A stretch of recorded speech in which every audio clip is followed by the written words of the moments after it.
மதிமுகவும் சிபிஎம்மும் வந்து டிலே இல்லையே. இப்போதான் ஒரு 4 நாளைக்கு முன்னாடி முதல் கட்ட பேச்சுவார்த்தை நடந்தது. தொடர்ந்து இப்போ அடுத்து மற்ற இயக்கங்களும் பேசிட்டு இருக்கிறாங்க. எந்த டிலேயும் கிடையாது, எல்லாம் சுமூகமாக போயிட்டு இருக்கு. தலைவர் வந்து இன்னைக்கு உயர்நிலைக்குழு முடிச்ச பிறகு கண்டிப்பா உங்க பத்திரிகையாளர்கள் கண்டிப்பா பேசுவாங்க. தனி சின்னமா இல்ல உதயசூரியன் எல்லாமே பேச்சுவார்த்தை குழுன்னு உங்க இயக்கத்துல அமைச்சிருக்கிறாங்க. அவங்க பேசியிருக்கிறாங்க. இன்னைக்கு உயர்நிலை குழு கூட்டத்தில் அவங்க விவாதிப்பாங்க, பேசுவாங்க. ஆனால் என்ன முடிவு எடுக்கப்பட்டதுன்னு உங்ககிட்ட சொல்லுவாங்க. உயர்நிலை குழு கூட்டம் பொறுத்த வரைக்கும், பேச்சுவார்த்தை குழு பொறுத்த வரைக்கும் எங்க நம்மளுடைய கூட்டணி தலைமை திராவிட முன்னேற்ற கழக தலைமை அவங்க நியமித்த பேச்சுவார்த்தை குழுவோட பேசியிருக்கிறாங்க. இப்போ அதை அந்த என்ன பேச்சுவார்த்தையில் வந்து என்னென்ன இடம்பெற்றது நீங்கள் சொல்கிற மாதிரி சீட்டு எண்ணிக்கையாக இருக்கட்டும், இல்லாட்டி சின்னமாக இருக்கட்டும், அது குறித்து வந்து இன்னைக்கு உயர்நிலை குழு கூட்டத்தில் அது விவாதிக்கப்படும். இறுதியில் பொறுத்த வரைக்கும் தலைவர் வந்து உங்ககிட்ட பத்திரிகைகள் பேசுவாங்க. நமக்கு வெற்றி வாய்ப்புள்ள செல்வாக்கான தொகுதி பட்டியல் அந்த மாதிரி நம்ம அதை விருப்பப்பட்டிருக்கோம். முதல்ல வந்து உங்களுக்கு நீங்கள் பத்திரிகையாளர்கள் நீங்களே பல இயக்கங்களுடைய தலைவர்கிட்ட பேசியிருப்பீங்க, பேட்டி எடுத்திருப்பீங்க. எல்லாமே என்னன்னா எண்ணிக்கையின் அடிப்படையில் தான் முதல் கட்ட பேச்சுவார்த்தை நடந்தது. அதனுடைய என்னென்ன பேசுனாங்க தான் இன்னைக்கு விவாதிக்கும். நாடாளுமன்ற தேர்தலில் தனி சின்னம் அப்படின்றத வெற்றி பெற்று நீங்க வந்து உறுதிப்படுத்தினீங்க. தனி சின்னத்துல மதிமுக போட்டியிடுறதுல உறுதியா நம்ம வந்து இருக்கோம். இல்ல, நீங்க எண்ணிக்கை சின்னம் இது போன்ற விஷயங்கள் வந்து பேச்சுவார்த்தை குழு அங்க திமுக குழு கிட்ட பேசியிருக்கிறாங்க. எங்களோட விருப்பத்தை அவங்ககிட்ட தெரிவிச்சிருக்கிறோம். அவங்களும் இன்னைக்கு இருக்கிற சூழ்நிலை பத்தி சொல்லியிருக்கிறாங்க. அதன் அடிப்படையில் பொறுத்த வரைக்கும் அவங்க இயக்க தலைவர், பொதுச் செயலாளர், அவங்க பேச்சுவார்த்தை குழு ஒரு முடிவு போகிறார். குறிப்பாக இன்னைக்கு உயர்நிலை குழு கூட்டத்தில் வந்து இயக்கத்துடைய முன்னோடிகள் அவங்க எல்லாரும் சேர்ந்து கலந்து பேசி ஒரு சுமூகமான ஒரு முடிவுக்கு வருவாங்க. எந்தவித பிரச்சனையும் கிடையாது. இன்னைக்கு இருக்க காலகட்டத்தில் எந்த நோக்கத்துக்காண்டி இந்த கூட்டணியில் நாங்கள் சேர்ந்தோம், இன்னைக்கு கிட்டத்தட்ட 9 வருஷம் இந்த கூட்டணியில் இருக்கிறோம். எந்த நிபந்தனையற்ற ஒரு ஆதரவைத்தான் மறுமலர்ச்சி திராவிட முன்னேற்ற கழகம் தொடர்ந்து வழங்கி கொண்டிருக்கின்றது. அது வந்து என்னன்னா, அதன் அடிப்படையில் பொறுத்த வரைக்கும் இந்த எந்த ஒரு முடிவு எடுத்தாலும் சுமூகமான ஒரு முடிவு எட்டப்படுங்கிற நம்பிக்கை எனக்கு இருக்கு. ஆனா இதுல முதன்மை செயலராக நான் பேச்சுவார்த்தை குழு நான் கிடையாது.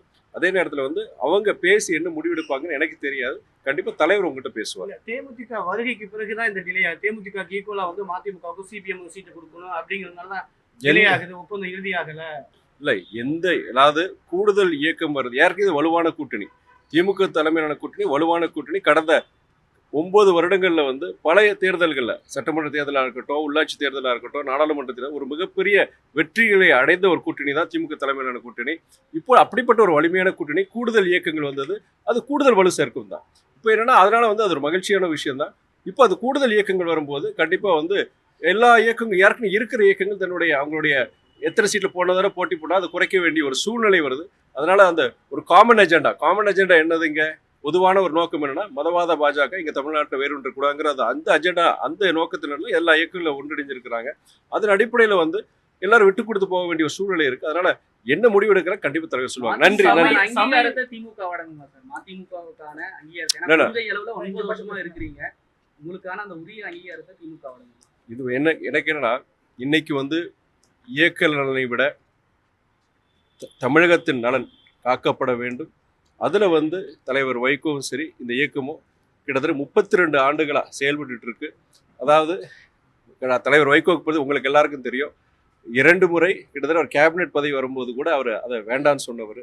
அதனால அவர் மாத்திரம் கிடையாது, இந்த மதிமுக இருக்கிற ஒவ்வொரு தொண்டனும் நிர்வாகியும் பொறுத்த வரைக்கும் ஒரு பொதுநல நோக்கத்தோடு இந்த அரசியலில் ஈடுபட்டு இருக்கிறாங்க.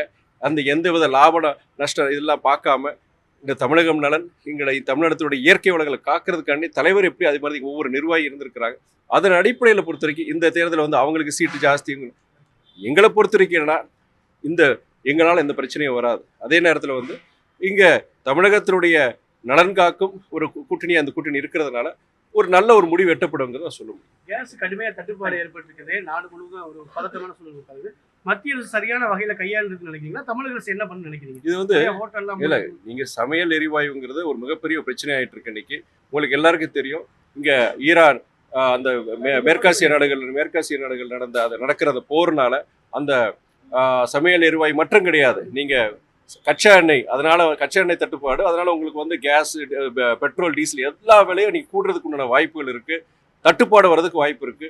இதுல வந்து முறையா வந்து ஒன்றிய அரசு இதை கையாளணும். இப்போ அங்கிருந்து வர நம்மளுடைய கச்சா எண்ணெயா இருக்கட்டும், இந்த எரிவாயு இதா இருக்கட்டும், இங்க அதுக்கு மாற்று இப்போ என்ன வேற நாடுகள்லேருந்து அதை கொண்டு வர முடியாங்கிறத முயற்சியில் ஒன்றிய அரசு ஈடுபட்டு இருக்கிறாங்க.